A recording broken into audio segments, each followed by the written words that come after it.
All right, earlier today, Senate Republicans, all 50 of them, now this is unique, all 50 of them filed a formal challenge against President Biden's shot or test mandate for businesses under the Congressional Review Act, which is the official process by which Congress can eliminate executive branch rules. The resolution has been referred to the Committee on Health, Education, Labor, and Pensions, which will then review it before it is eligible for a vote on the Senate floor. With us now to talk more about this is Senator Steve Daines of Montana. Senator, welcome back to the program.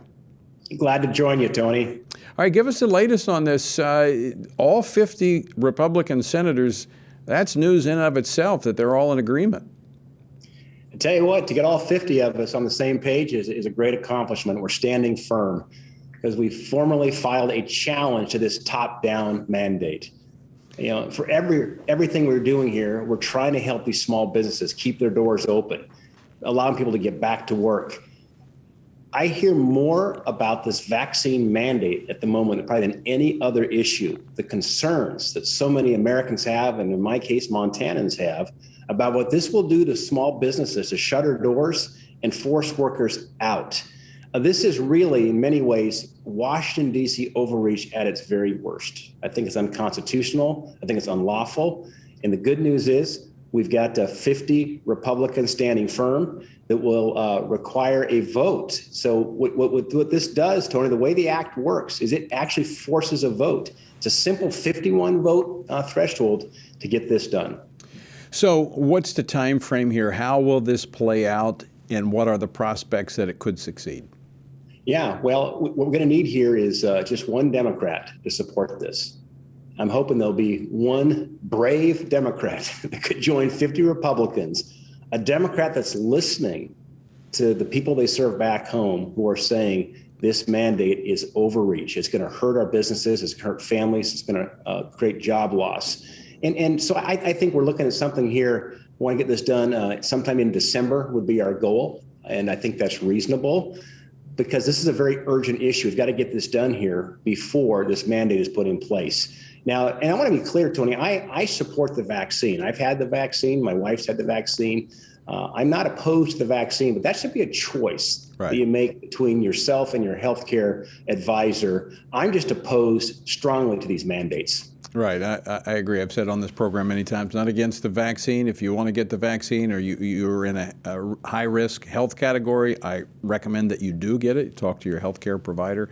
But I do not think the government should be telling you what vaccines you should get and when you should get them.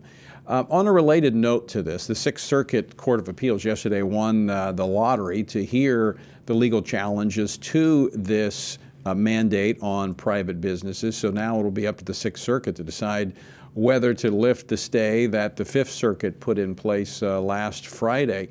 And the Sixth Circuit's pretty conservative as well. How do you think that's going to play out?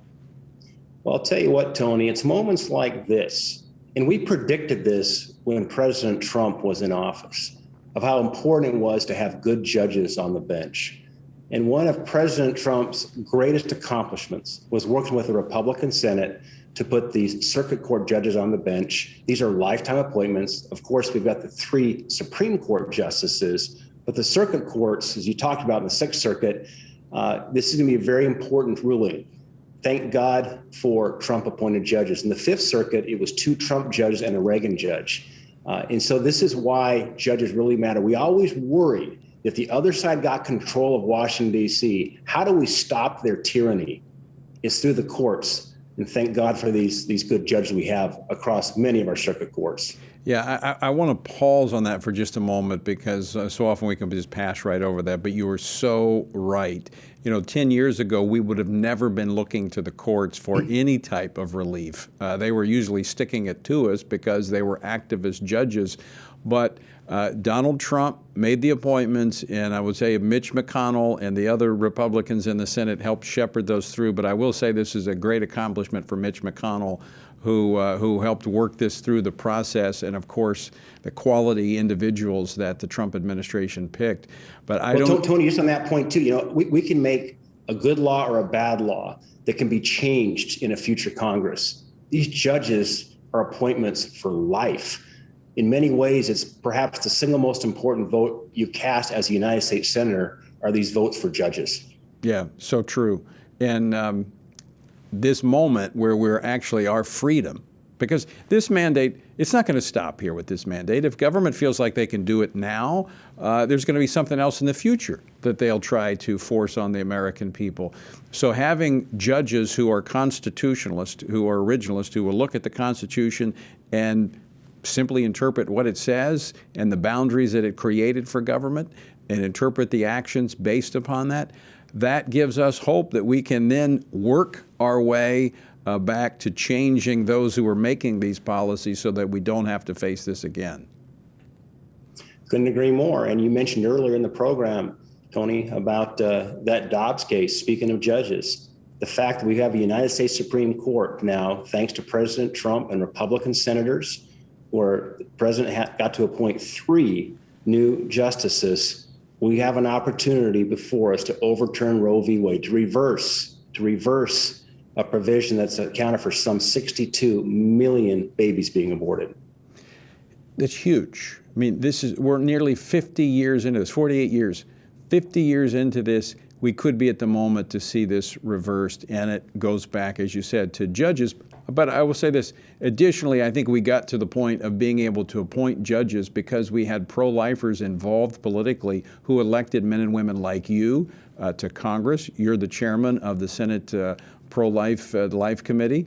We've got men and women in state legislatures across the country because men and women of faith got involved. And so this is one of those moments where we shouldn't allow the bad stuff to discourage us from the involvement and the engagement that we've had.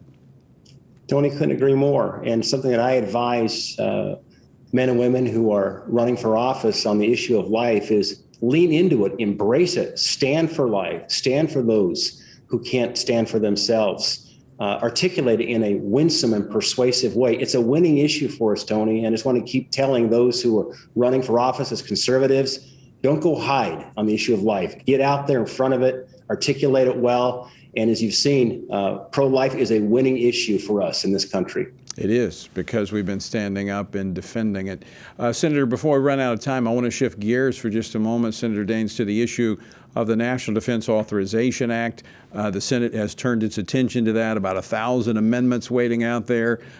You've got some concerns about the National Defense Authorization Act. You've also got some amendments that I think you're going to be offering as well. I do, Tony, and let me just, since we're talking about the Defense Authorization Act, thank you for your service to the United States Marine Corps, having had Veterans Day last week, and my father's a Marine as well. But we have the greatest military in the world, and many women proudly choose to serve, but we should not, and we don't need to force our daughters, sisters, our wives to fight in the name of, quote, equality. That's why I oppose allowing or mandating that women are part of the draft. So we're reviewing the bill. We're going to introduce several amendments to make it better, including an amendment that would strike the language requiring women to enter the draft. I think it's a really bad idea for our country. I agree. I've served alongside of women and thankful that they want to serve. In fact, I've talked to my own daughters. I've got 3 daughters. And if they want to serve, I encourage them to do that. But to force them is another story. And I think we've never done that in the 100 years of since we had a draft 100 years ago. It's now been kind of shelved for the last 50.